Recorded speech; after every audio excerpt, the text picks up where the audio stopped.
What's up, everybody? My name is Adam Palmer. This is Daily Nonsense. On today's show, we're going to be talking about another Kobe Bryant $1 million sale and Jac Caglianone getting his one-of-one Superfractor.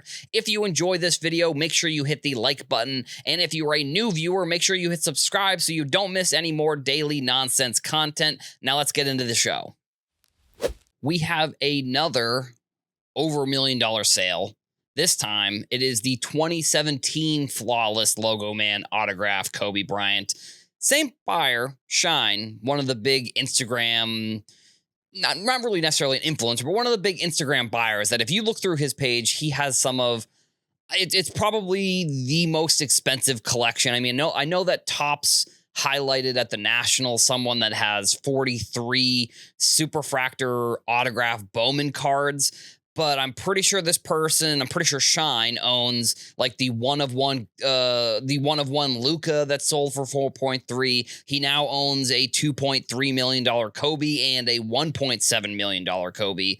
And the $2.3 million Kobe, just to give a little bit more background. I know I talked about this last week, which I definitely suggest checking out last week's videos if you're trying to get caught up on the news. With the sports card industry right now, it's a little bit slower news-wise, so that's why some of the topics are more just about what some of the people are saying. Some people are, what they're talking about in the industry. But the 2015 Flawless Logo Man, that was the $2.3 million Kobe, that was his first Logo Man autograph from Flawless. So that's why that one goes for 2.3. This one goes for 1.7, which I believe it's not the last, because I know C-Blez, he put out a video talking about that card a little bit, and he actually pulled one of these types of cards, and he said it was the last one. So I don't remember what year that was specifically from, what product it was from. But he said he also pulled that card. And what I'm seeing here with this one, I don't necessarily make predictions on this show. I do comment on news-related stuff and news in general, but I think that we are going to see a little bit of a resurgence here in the Kobe market. I was a owner of some Kobe cards before he passed away, unfortunately. You saw a crazy jump up in those prices. I mean, PSA 10 Topps rookies were selling for like $20K, like right after his passing, which again, these things, same with Hulk Hogan, you see a huge uptick. And I mean, Kobe, Hulk Hogan, probably in the same conversation of like legends of the industry, legends of their specific fields that they were in, basketball and wrestling. Right after Kobe's passing, you saw some crazy pricing of his cards, and then things obviously dropped down. I mean, that's just how it always works. Like when something happens, people are, I believe the saying is buy the rumor, sell the news. I'm pretty sure that's the saying. I might have it backwards, but it's something like that. So like, obviously Kobe was not, that was such a tragic event that no one could have predicted that was going to happen. So no one was buying in anticipation of that. I mean, I was personally buying in anticipation of him going into the Hall of Fame. That was like the big thing that was coming up in like that year for Kobe. And I just looked at the cards and I just couldn't believe that they were so, I couldn't believe what they were priced at. And I know that like Alex from Clever Cuban Cards, he put out a great video actually about how saying that certain players, if they're retired, are undervalued. It's not necessarily the case, because you are looking at less moments where those cards could go up in value, and the moments that are being created are not moments on the field. So like Ichiro was the example he was using in his video, and he was talking about how the Ichiro market isn't necessarily undervalued. Sure, maybe more people will want to buy his cards, and that's what's affecting.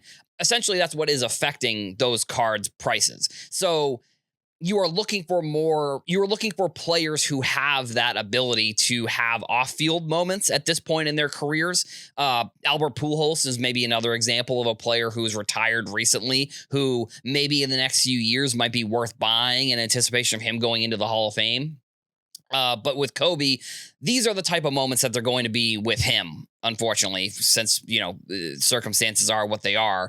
So he is going to have his market change, I think, based on these sales, because we've seen it over and over and over again in the sports card industry. I've seen it multiple times, whether it was the Charizard PSA 10 going up in price because a bunch of them sold, or it was the Jordan PSA 10 Fleer rookie card that went up in value because so many of them were sold. There are just moments within the sports card industry where I think it's good to look at and say, well, I think that these are probably going to be moments where the price of those cards are going to go up. So I guess that is my prediction, is that I think Kobe cards are probably going to see a little bit of a resurgence over the next few months, just based on these few sales, because when people see the sales of these cards, what end up happening, like I said with those other two examples, they end up going, the other cards that are correlated with that end up going up in price, and maybe it's specific cards that end up going up. But I think overall we probably will see a little bit of a resurgence and increase in Kobe's market over the next few months. The other news we have for today's show is going to be a pretty cool story that we have from, that I saw on Instagram originally. They put out a video, Magic City Collectibles. I'm going to put their name and this video that I saw in the description of this video so you can take a look at that. But they actually went out to Tacoma. I believe that's where Jac Caglianone is playing now.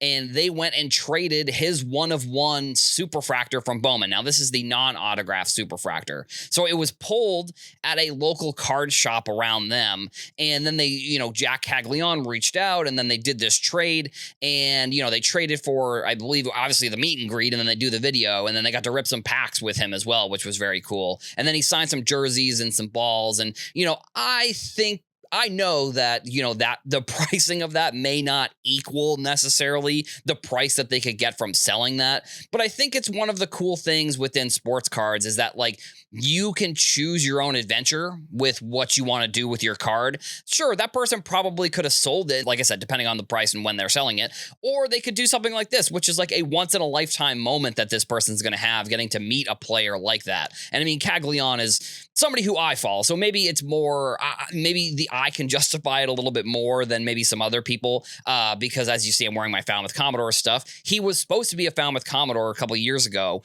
but he was actually so good that he just went to Team USA, and he played for Florida, which is like, that's my team that I watch. That's like my college team. So college football's coming up, so I'm pretty pumped about that. But Caglianone played at Florida, also pitcher hitter. I think he has the most home runs in Florida history. He also, there was a card out of 2024 Bowman draft. I believe it was the red numbered to 5. They had like a college variation, and it was the most expensive Florida Gators card that sold of all time.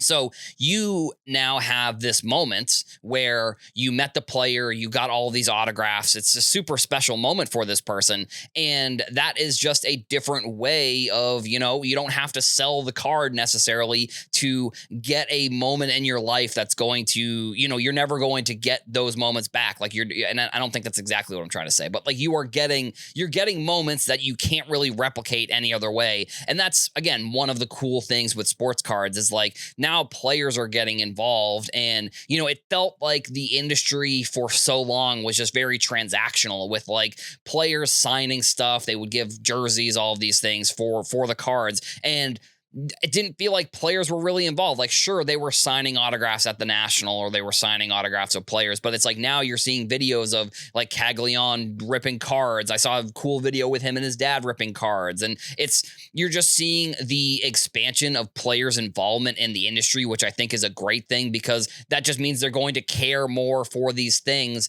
that they're getting, or that they're putting onto the cards, whether it's signing stickers or it's signing the cards. They're going to care more, and I guess in theory, hopefully they are getting compensated a little bit more, if I'm going to be honest. But that's one of the cool things that's happening with players getting more involved. Hopefully they're caring a little bit more. And now a player of his stature, who was, I believe he was the number 6 overall prospect. He was he was the number 6 overall pick. I think he was in the top 5 before he graduated from the list, and now he owns his 1-of-1 Superfractor. That's all we've got for today's show. Make sure you leave a comment. Let us know what you thought about today's topics, and come back here every single day to the Sports Card Nonsense YouTube channel for daily nonsense. Thank you all for watching, and I'll see you in the next one.